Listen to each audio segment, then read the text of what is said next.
Hello students, आज का हमारा टॉपिक होगा जनसंख्या वाला। हमारा टॉपिक है पॉपुलेशन ग्रोथ, डिस्ट्रीब्यूशन, डेंसिटी, जनसंख्या वृद्धि, वितरण एवं घनत्व। वेरी इंपॉर्टेंट क्वेश्चन है, टॉपिक्स है। इस टॉपिक में जनसंख्या वाले में अक्सर क्वेश्चन पूछे जाते हैं। ऑब्जेक्टिव भी पूछ लिए जाते हैं और डिस्क्रिप्टिव भी पूछ लिए जाते हैं।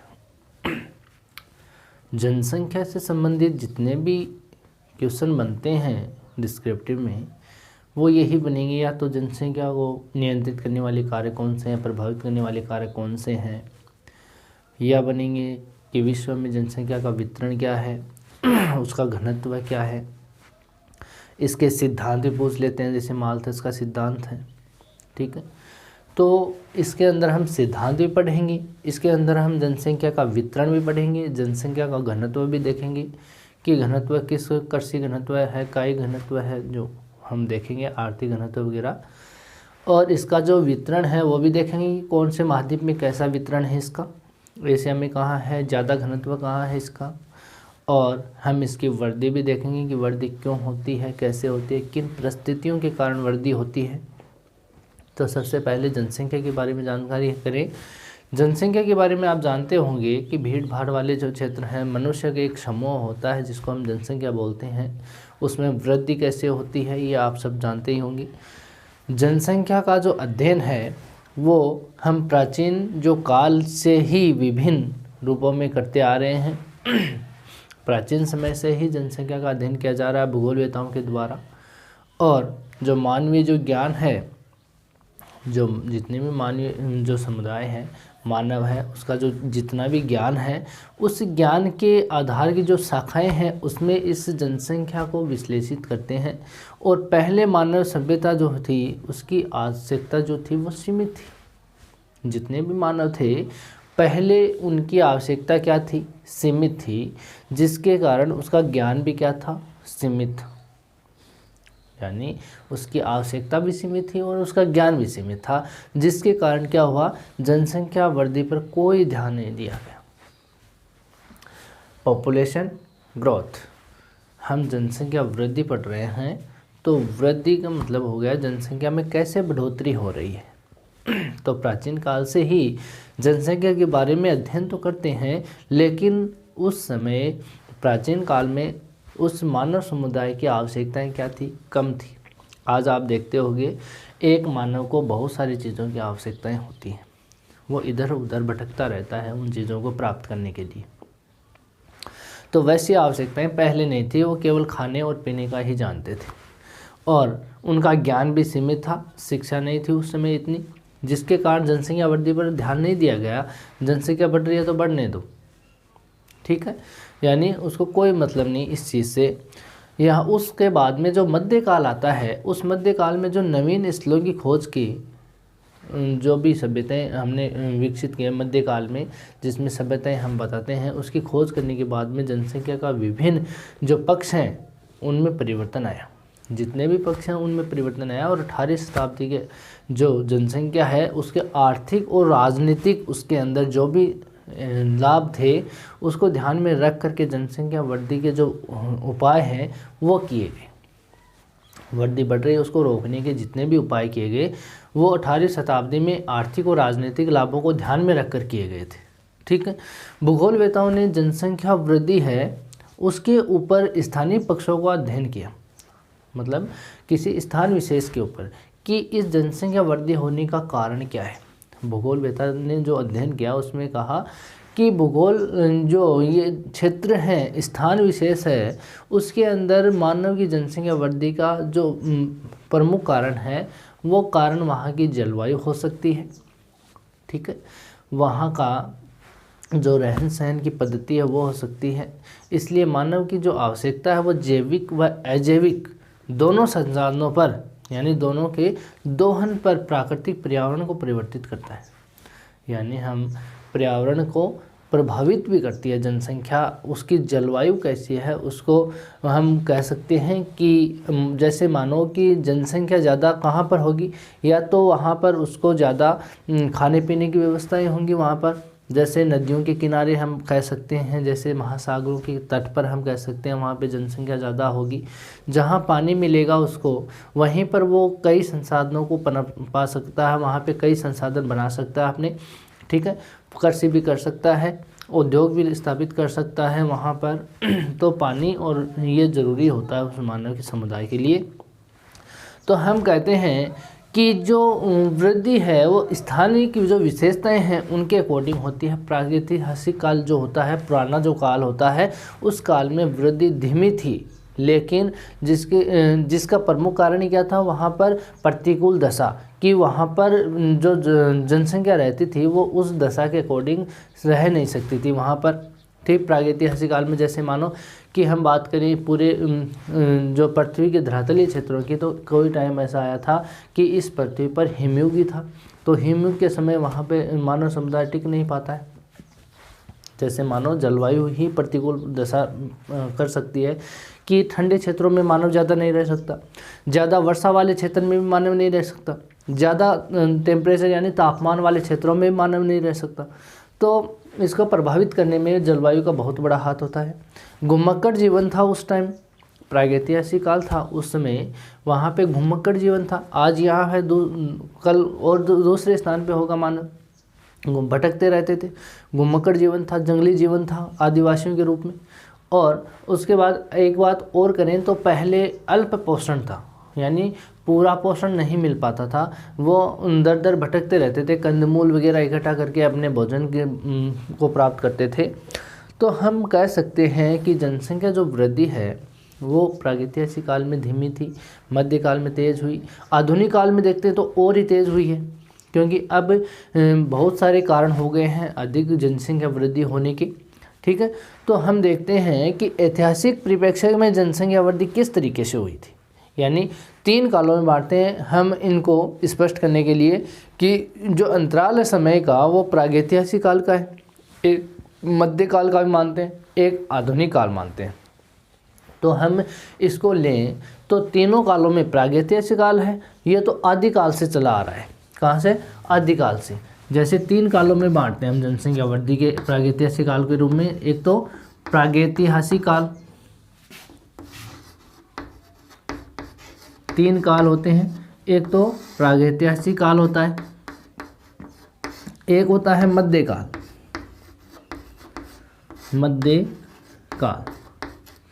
एक आता है आधुनिक काल,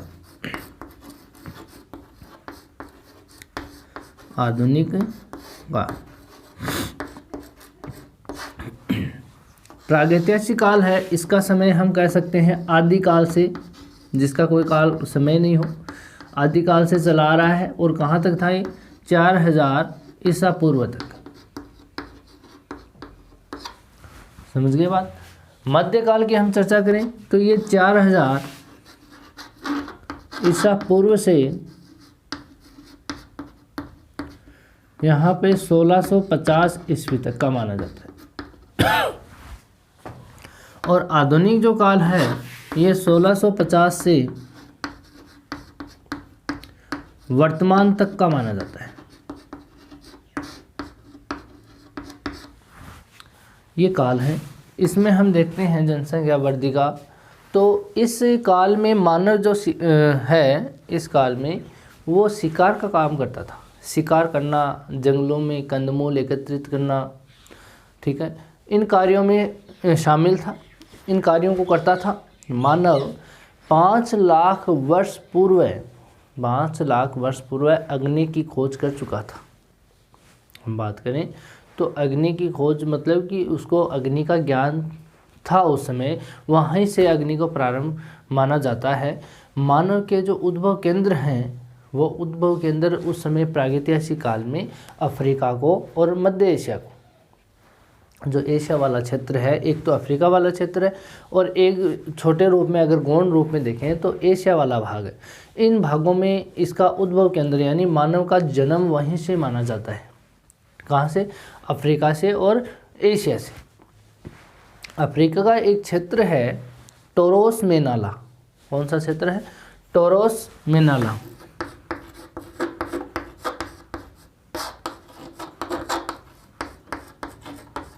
टोरोस में नाला। ये कहा जाता है कि जो भूगोलवेत्ता हैं उन्होंने 2002 में एक पुष्टि स्पष्ट की कि जो मानव है उसका उद्भव केंद्र अफ्रीका और मध्य एशिया में है। हम कहते हैं क्यों है, तो वो उन्होंने एक खोपड़ी प्राप्त हुई इसको भूगोलवेत्ताओं को, कहाँ पर? टोरोस में नाला में। वहाँ पर उस खोपड़ी को देख करके कहा जाता है कि वो खोपड़ी आज से 7 मिलियन वर्ष पुरानी है। कितनी? 7 मिलियन वर्ष पुरानी। उसके अंदाजे से लगा सकते हैं कि अगर वहाँ पे मानव है तो मानव सबसे पहले वहीं पे आया होगा। समझ गए? यानी उद्भव केंद्र माना जा सकता है, अनुमान लगाया जा सकता है, ऐसे कन्फर्म नहीं कर सकते कि वो वहीं से है। एक अनुमान लगाते हैं कि भूगोलवेत्ताओं ने द्वारा कि यहाँ पे इतनी पुरानी खोपड़ी है, मानव की खोपड़ी है पुरानी, जो कि कितने साल पुरानी है उसको उन्होंने परखा, जांच पड़ताल की, सर्वे किया, उस खोपड़ी के बारे में जांच की, जिससे उनको पता चला कि ये 7 मिलियन वर्ष पुरानी है।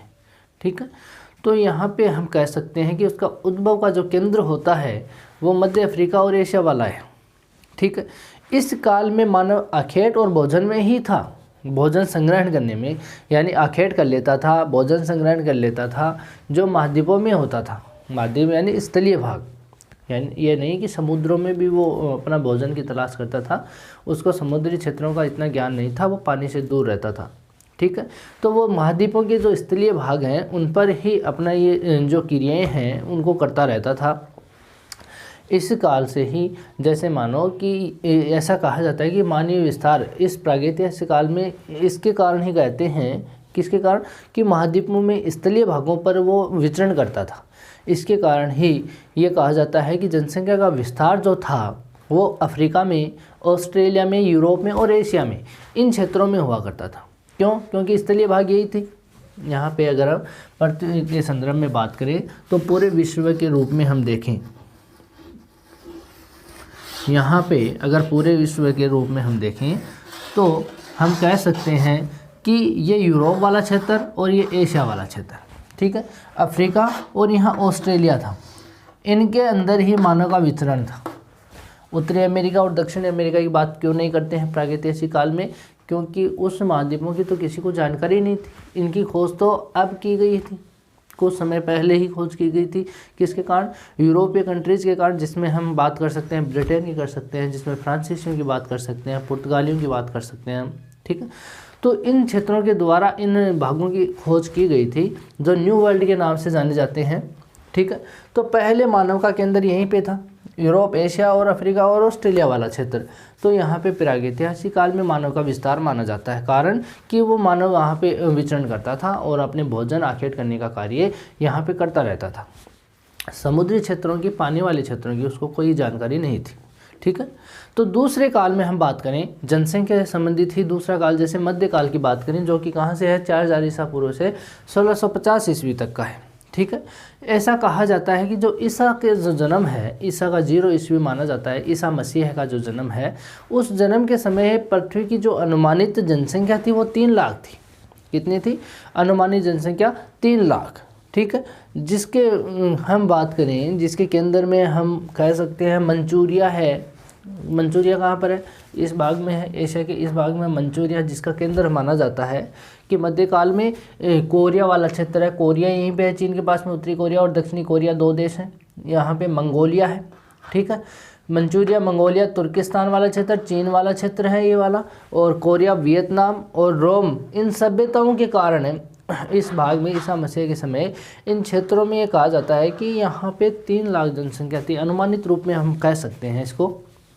ठीक है, उस समय यहाँ पे इन सभ्यता वाले क्षेत्रों में जनसंख्या ज़्यादा थी। 16वीं शताब्दी जब आई, 16वीं का मतलब हो गया 1500 से 1600 का जो काल था, उस काल के पास में पूर्वी एशिया का जो क्षेत्र है, इस पूर्वी एशिया वाले क्षेत्र में जनसंख्या की अधिक वृद्धि हुई। ठीक है, इस क्षेत्र में, दक्षिणी एशिया वाले क्षेत्र में इतनी वृद्धि नहीं हुई, क्योंकि यहाँ पे जो प्रकोप थे दक्षिणी एशिया में युद्धों वाले, उन युद्धों के प्रकोप के कारण यहाँ पे जनसंख्या वृद्धि में इतना ध्यान नहीं दिया गया था। जनसंख्या वृद्धि धीमी रही इस समय यहाँ पे। वही कारण यहाँ यूरोप वाले क्षेत्रों में भी था। दूसरी, तीसरी और छठी और जो यहाँ पे 14वीं शताब्दी है, उन शताब्दियों में यहाँ पर भी युद्धों के कारण यहाँ पर भी जनसंख्या वृद्धि नहीं हो पाई थी, यानी उसकी वृद्धि धीमी थी। वृद्धि तो थी लेकिन वहाँ पर धीमी थी, जिसके कारण हम यूरोप वाले कंट्रीज़ को भी ले सकते हैं, एशिया का दक्षिणी भाग है इसको भी ले सकते हैं। और जो क्षेत्र यहाँ पे है, सबसे ज़्यादा वृद्धि हुई पूर्वी क्षेत्रों में, जो कि चीन वाला क्षेत्र है। यहाँ पे चीन में जनसंख्या सबसे ज़्यादा है यहाँ, तो मध्यकाल में ही जनसंख्या वृद्धि यहाँ पे विकसित हो गई थी। इसी प्रकार से हम अगर आधुनिक काल को भी देखें, आधुनिक समय को देखें, तो 1650 से वर्तमान तक का जो काल होता है, इस काल की हम चर्चाएँ कर सकते हैं। इस काल में विश्व की जो जनसंख्या है लगभग 51.5 करोड़ थी। विश्व की जनसंख्या शुरू में, स्टार्टिंग में कितनी थी यहाँ पे 51.5 करोड़, 5 करोड़ जनसंख्या थी, जो बढ़ करके 1950 में 250 करोड़ हो गई। कब हो गई? 1950 में इतनी बढ़ गई कि ये जनसंख्या कितनी पहुँच गई? 250 करोड़ पहुँच गई। ठीक है, हम पढ़ रहे हैं जनसंख्या वृद्धि। ठीक है, 1950 में कितनी हो गई? 250 करोड़। और आज देखें तो 8 अरब के आसपास ये जनसंख्या पहुंच चुकी है। अब ये जनसंख्या वृद्धि सबसे ज़्यादा अब तीव्र गति से क्यों हुई? क्योंकि इस समय यहाँ पे औद्योगिक क्रांति का जो समय है, इसमें रोज़गार मिल रहा है लोगों को और खाद्यान्न के रूप में आपूर्ति हो ही रही है, तो उसमें कोई दिक्कत नहीं है। ठीक है, इसके कारण जनसंख्या में वृद्धि हो रही है। ठीक है, और जनसंख्या के जो अध्ययन करता है, जनसंख्याविदों का कहना है कि ये जनसंख्या जो है अब जो इतनी तीव्र गति से बढ़ रही है, ये जनसंख्या 2150 जो साल है, अब 2150 के जो साल है, ईस्वी सन है, इसमें ये जनसंख्या स्थिर हो जाएगी। उनका अनुमान है ऐसा कि पूरे विश्व में सभी महाद्वीपों की बात करें तो सभी महाद्वीपों में ये जनसंख्या स्थिर हो जाएगी। ये कहना है भूगोल के वेताओं के द्वारा या जनसंख्याविदों के द्वारा कहने का। ठीक है, यहाँ पे भूगोल में जनसंख्या को एक स्थान अलग ही दिया गया है, यानी मानव संसाधन, मानव भूगोल पढ़ते हैं तो उसमें एक शाखा के रूप में हम जनसंख्या का अध्ययन है वो अलग से ही करते हैं, उसको भूगोल में शामिल नहीं करते। अब भूगोल की एक शाखा बन गया है जनसंख्या भूगोल। ठीक है, तो इस चैप्टर में हम ये देखते हैं कि जनसंख्या है वो तीनों कालों में देखी जा सकती है। प्रागैतिहासिक काल है, वहाँ से जनसंख्या वृद्धि को पढ़ा जा रहा है। वहाँ पे ज्ञान और उसकी आवश्यकता कम थी, लेकिन उसको ध्यान में रख करके उसका अध्ययन किया जाता था। लेकिन और मध्यकाल है, उसमें भी जनसंख्या वृद्धि पर ध्यान दिया गया। और अब जो आधुनिक काल है, इसमें तो और ही ज़्यादा ध्यान दिया गया। लेकिन जनसंख्या वृद्धि तो हो रही है, लेकिन अब जो वर्तमान की जनसंख्या है उसमें वृद्धि दर है वो कम हो रही है। ठीक है, उसकी भी हम चर्चा ही कर लेंगे। वृद्धि दर जब हम पढ़ेंगे तब इसकी चर्चा करेंगे डिटेल से। तो और बातें करें तो यहाँ जनसंख्या वृद्धि को नियंत्रित करने वाले जो कारक हैं उनके बारे में चर्चा करते हैं। जनसंख्या वृद्धि को नियंत्रित करने वाले कारक कौन से होते हैं? ठीक है, 3 कारक ऐसे होते हैं जो जनसंख्या वृद्धि को प्रभावित करते हैं। हम पढ़ रहे हैं जनसंख्या वृद्धि को नियंत्रित करने वाले कारक, नियंत्रित करने वाले कारक। इसको प्रभावित करने में 3 कारकों का हाथ होता है। किसको? जनसंख्या वृद्धि को। वृद्धि में प्रभावित करने वाले वो प्रदेश, जैसे मान लो जिसमें वह प्रदेश होते हैं जिसमें जन्म दर, मृत्यु दर और प्रवास यानी स्थानांतरण, ये तीनों इसको प्रभावित करते हैं जनसंख्या वृद्धि को। कौन करते हैं? जन्म दर करता है, मृत्यु दर करता है और प्रवास करता है। जनसंख्या वृद्धि को तीनों कारक प्रभावित करते हैं। इसको स्थानांतरण भी बोल सकते हैं, स्थानांतरण, माइग्रेशन। ठीक है, तो यहाँ पे ये तीनों इसको प्रभावित करते हैं। जन्म दर कैसे प्रभावित करता है जनसंख्या को? किसी क्षेत्र विशेष में ज़्यादा जन्म दर हो रही है, यानी एक व्यक्ति 5 बच्चों को जन्म दे रहा है, तो वहाँ पे जनसंख्या बढ़ी। मृत्यु दर की बात करें, मृत्यु दर कैसे प्रभावित कर रही है? किसी क्षेत्र में जन्म दर तो बढ़ रहा है लेकिन मृत्यु दर है ही नहीं, यानी कोई व्यक्ति मर नहीं रहा, तो वहाँ पे जनसंख्या अपने आप बढ़ जाएगी, यानी वृद्धि हो रही है दिन प्रतिदिन। आप जितने जन्मे उतने मर जाएं, जितने जन्मे उतने मर जाएं, तो वो स्थिर हो जाती है, जनसंख्या वहाँ पे सीमित हो जाती है, ठीक है, यानी वो कोटा उनका पूरा रहता है। लेकिन मरे कम और जन्मे ज़्यादा, तो वहाँ पे जनसंख्या वृद्धि क्या होगी? ज़्यादा होगी। और बात करें प्रवास की, किसी स्थान पे मान लो यहाँ पे 50 व्यक्ति रह रहे हैं, यहाँ पे 50 व्यक्ति रह रहे हैं, इस प्रदेश में 2 प्रदेश हैं। अब यहाँ पे इस व्यक्ति को यहाँ रोज़गार ज़्यादा दिख रहा है, जैसे मान लो फॉर एग्जांपल हम बात करें तो यहाँ के विदेश जाते हैं लोग कमाने के लिए, इंडिया से कहाँ जाते हैं? विदेश जाते हैं। तो यहाँ के लोग यहाँ जाएंगे तो यहाँ पर तो 40 हो गए और यहाँ पे लोग कितने हो गए? 60 हो गए, क्योंकि 10 लोग इधर आ गए ना कमाने के लिए, और वो साल 2 साल तक यहीं टिके रहते हैं, फिर आते हैं 1-2 महीने के लिए वापस चले जाते हैं यहाँ पे। तो जनसंख्या का दबाव कहाँ रहा? इस क्षेत्र पे रहा, इस क्षेत्र की तो जनसंख्या वृद्धि हुई है। तो इसको प्रवास, यानी कि एक तो आवास एक प्रवास, दोनों, ये दोनों बहिर्प्रवास, बहिर्प्रवास का मतलब जाना, ठीक है। तो यहाँ पे हम कह सकते हैं कि जो प्रवास वाला क्षेत्र है, स्थानांतरण वाला क्षेत्र है, ये भी जनसंख्या के नियंत्रण को प्रभावित करता है, ठीक है।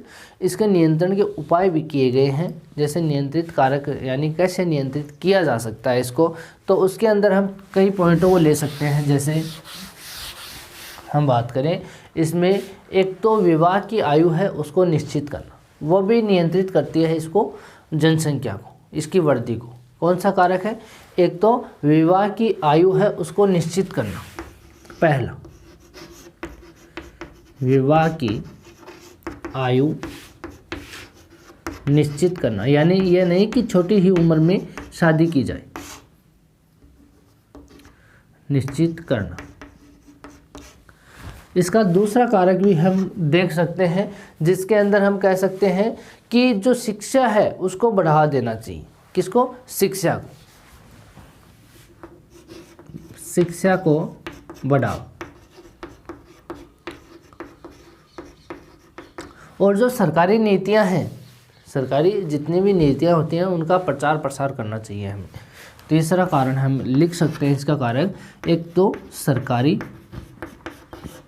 जितनी भी नीतियां होती हैं, सरकारी नीतियों का प्रचार प्रसार,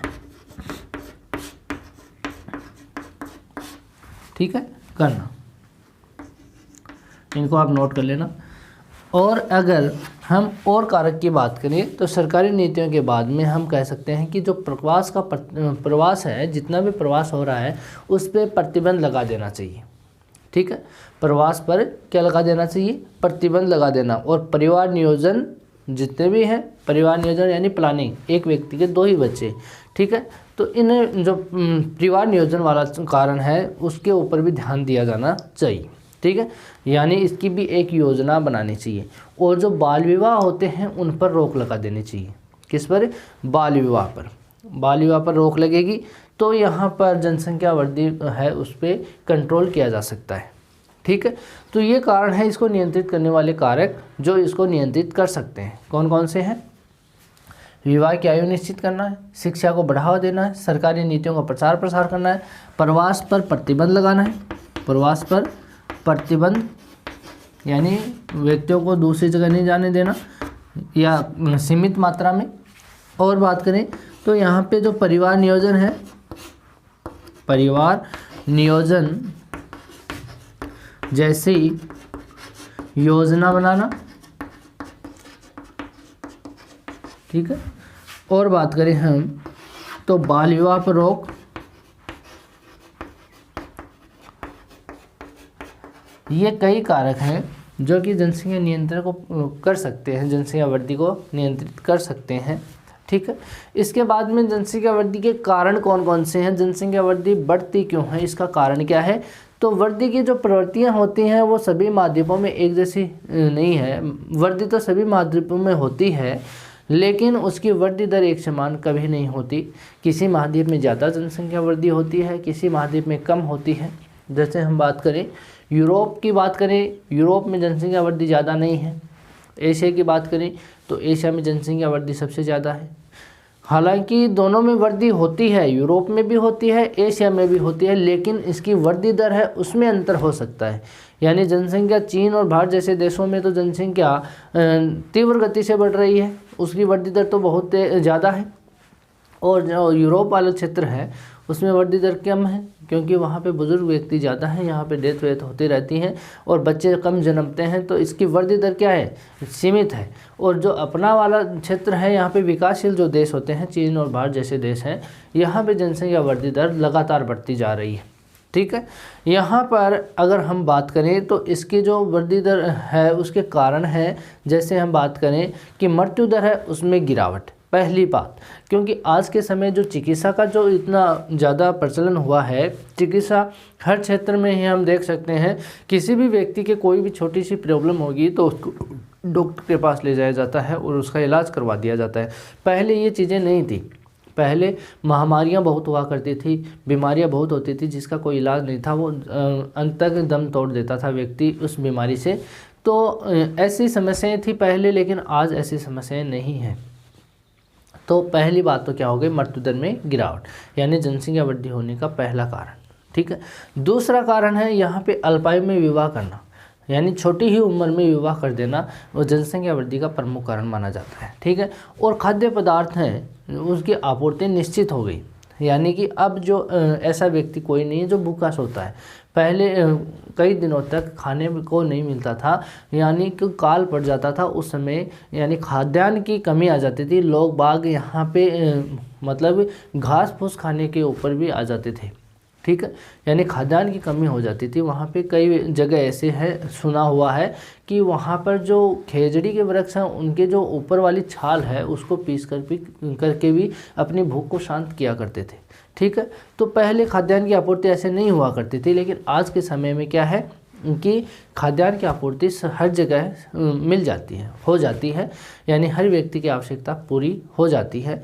और अब एक वृद्धि का कारण है कि शिक्षा का अभाव। कुछ क्षेत्र ऐसे हैं जहाँ पे अभी भी शिक्षित नहीं है। हमें अगर राजस्थान की बात करें तो राजस्थान के जो क्षेत्र हैं, जिसमें हम बाड़मेर जैसे क्षेत्रों की बात करें या बांसवाड़ा, डूंगरपुर आदिवासी एरियो की बात करें, वहाँ पे आज भी शिक्षा का इतना ज़्यादा प्रभाव नहीं है, यानी वहाँ पे अभाव ही पाया जाता है। तो शिक्षा का अभाव भी जनसंख्या वृद्धि है उसको प्रभावित करता है। उनको पता नहीं होता कि वहाँ एक एक घर में एक व्यक्ति के 5-5, 7-7 बच्चे हो जाते हैं, उनको ये नहीं पता कि कल को क्या दिक्कत आ सकती है। ठीक है, तो ऐसे शिक्षा का अभाव होने के वजह से भी जनसंख्या वृद्धि हो सकती है। और बात करें हम, जैसे हम बात करें प्रवास की, तो प्रवास भी जनसंख्या वृद्धि का कारण है। और बात करें तो अंधविश्वास जैसे हम बात नहीं कि जो लड़की हो रही है तो वो कहता है कि मुझे लड़का चाहिए, तो वो अंधविश्वास भी इस जनसंख्या वृद्धि को बढ़ावा देता है। ठीक है, और एक औद्योगिक जो विकास है वो भी इसको प्रभावित करता है, यानी जहाँ औद्योगिक विकास ज़्यादा हो रहा है, जैसे मान लो कोई क्षेत्र है, इंडस्ट्रियल एरिया है, वहाँ पे रोज़गार ज़्यादा होता है। एक व्यक्ति होता है घर में, ये कहता है कि मेरे 5 पुत्र हैं तो 5 कमा के ला के आएंगे, यानी उन औद्योगिक क्षेत्रों में कमा लेंगे तो यहाँ पे ज़्यादा आमदनी होगी। तो उसको भी यहाँ पे हम कह सकते हैं कि औद्योगिक विकास भी एक कारण है कि यहाँ जनसंख्या वृद्धि होने का।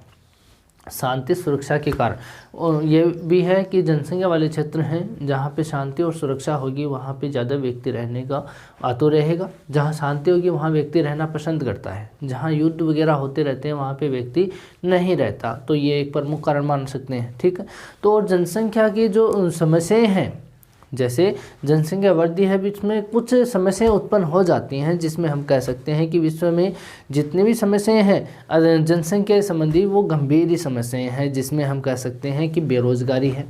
ठीक है, ये समस्याएं उत्पन्न हो जाती है। ज़्यादा जनसंख्या होगी तो बेरोजगारी होगी, यानी हर व्यक्ति को इतना रोजगार नहीं मिल पाता है तो बेरोजगारी उत्पन्न होगी ही होगी।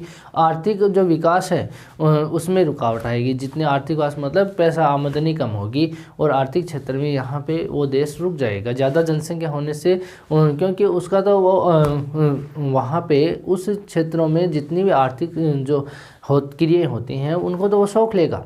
ज़्यादा जनसंख्या होगी तो वो उसको शौक लेगा, तो वहाँ पर आर्थिक समस्याएं उत्पन्न हो सकती हैं।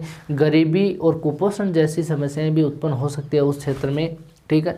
संसाधनों की कमी ये तो होगी ही होगी, क्योंकि मानव संसाधन का उपभोग अपने लिए करता है, तो ज़्यादा जनसंख्या होगी तो सबकी पूर्ति नहीं हो पाएगी।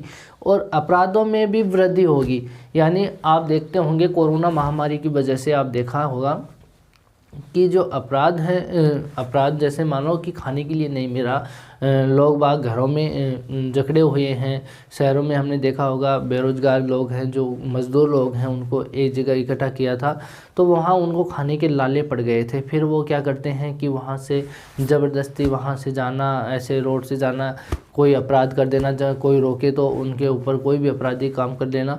तो ऐसे अपराधों में वृद्धि होती है। जनसंख्या ज़्यादा बढ़ेगी तो वृद्धि तो होगी ही, ठीक है, इनके अपराधों में, ठीक है। इसके बाद हम देखें तो जीवन स्तर में गिरावट आएगी। आज एक व्यक्ति, जैसे मान लो 5 व्यक्ति हैं एक परिवार में और एक व्यक्ति कमा रहा है, ठीक है, तो सबकी आपूर्ति हो रही है। अब 10 व्यक्ति हो गए वहाँ उस परिवार में, तो सबकी पूर्ति कैसे कर पाएगा? तो उसकी जो रहन सहन का जो स्तर होगा, जैसे मान लो ज़्यादा पैसे कमाएगा और व्यक्ति कम होंगे घर में, तो उनको सारी सुख सुविधाएं होंगी वहाँ पे, एसी है, फ्रिज है, सब सुविधाएं वहाँ पे उसके घर में मिलेगी। अगर ज़्यादा व्यक्ति होंगे तो उनकी आवश्यकता की पूर्ति नहीं हो पाएगी, तो वहाँ पर जो जीवन स्तर है वो गिर जाएगा, ठीक है। और बात करें तो नगरीकरण में बढ़ावा मिलेगा। ज़्यादा जनसंख्या होगी तो गाँव से कहाँ जाएगी, वो शहरों की तरफ जाएगी, तो नगरीकरण का ज़्यादा बढ़ावा होता है इसके कारण, तो कई उत्पन्न समस्याएं होती हैं। तो यहाँ पे हम देख सकते हैं कि जनसंख्या से संबंधित हम बात की, जिसमें हम जनसंख्या वृद्धि की बात की तीनों कालों की, जहाँ पे प्रागैतिहासिक काल है, मध्यकाल है और आधुनिक काल है, ठीक है। उसके बाद में हमने देखा कि जनसंख्या वृद्धि होती क्यों है, उसका प्रमुख कारण क्या है, उसको नियंत्रित करने वाले कारक कौन कौन से हैं, उसमें उत्पन्न समस्याएं कौन कौन सी होती है। इसके बाद में हम आगे बात करेंगे इसके बारे में नेक्स्ट क्लास में। आज के लिए इतना ही, थैंक यू।